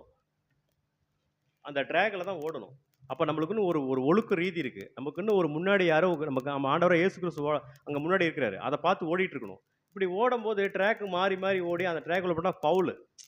அவங்க ஃபவுல் பண்ணி உட்கார வச்சுருவாங்க. ஸோ இந்த மாரி நம்மளுடைய இந்த ஓட்டத்துல நம்ம அந்த அந்த அந்த அந்த ரேஸ்ல மாறி மாறி ஓடுறோம். செக் பண்றதில்ல. இது மாரி இப்ப நம்ம சத்தியத்த என்ன பண்றோம்? நெறைய பேசுறோம், பண்றோம். நம்மளுடைய சுய ஒழுக்கத்திலயோ, கிரியையிலயோ இல்லவே இல்ல. இப்படி பண்ணிட்டோமா, நம்ம என்ன பெற்றெடுக்க முடியும்? மாசமா இருந்து ஒரு அம்மா ஆ அவங்க 10 மாசம் கழிச்சு என்ன பெத்துக்கிறாங்க? காற்றை பெற்றிருக்கிறாங்களாம். குழந்தை பிறக்கல. புது சிருஷ்டி பொறக்கல. காத்து. ஸோ அப்ப எல்லாம் வீணா போயிடுச்சு. இந்த இந்த ஒரு ஒட்டுமொத்த லைஃபே வீணா போயிடுச்சு. அப்ப இதெல்லாம் என்ன ஆயிடும்னா சகோதரர்களே, அது ஒரு 2ஆம் மரணத்தை நம்ம கொண்டு போயிடும் சகோதரர்களே. நம்ம காற்றே பெற்றவர்களா இருக்கக்கூடாது. இந்த வாய்ப்புக்குள்ள வந்துட்டா ஒன் வே தான். ஒண்ணு சபை, இல்லன்னா மரணம். அது ஒரு ஒரு சீரியஸான விஷயத்த நம்ம புரிஞ்சு கொள்றதில்ல. நம்ம என்ன லைஃப்ல நம்மளுக்குள்ள பலவீனங்கள் இருக்கும். நான் இல்லன்னு சொல்லல. அந்த பலவீனங்களை நம்ம எப்படி மேற்கொள்றது? அதுக்கப்புறம் கம்ப்ளீட் ஆயிருமான்னா, டாஸ்க் கம்ப்ளீட் ஆகாது. மரண பரியம் வந்தா உங்களுக்கு டாஸ்க் இருந்தே இருக்கும். தேவன் குடுப்பாரு. பொன்னை புடமிடுகிறது போல உங்களை புடமிடுவார்கள். நீங்கள் என்ன பண்ணணும்? ஜொலிக்கணும். நீங்க அப்படியே அந்த ஸ்ரீ ரூபவதியேன்னு சொல்லி இயேசு கிறிஸ்து கூப்பிடுறாருன்னா, அவங்க எவ்வளவு அழகா இருந்திருப்பாங்க. அவங்க அழகுன்னா நேரடி அழகா சொல்லல. அந்த மாரி அந்த பொண்ணு புடமிடுறது போல அவங்க ஜொலிக்கணும். பாடுகளிலும், உபத்திரவங்களிலும், நன்மை செய்வதிலும், சகோதர அன்பிலும் என்ன பண்ணும் அவங்க வந்து ஜொலிக்கணும் சகோதரர்களே. அது வந்து எப்படி தான் உங்களுக்கு கிடைக்கும்னா, அந்த அனுபவத்தின் ரீதியாக கிடைக்கும். வசனம் வாசிக்கலாம். எபிரேயர் 12ஆம் அதிகாரம் 1ஆவது வசனம்.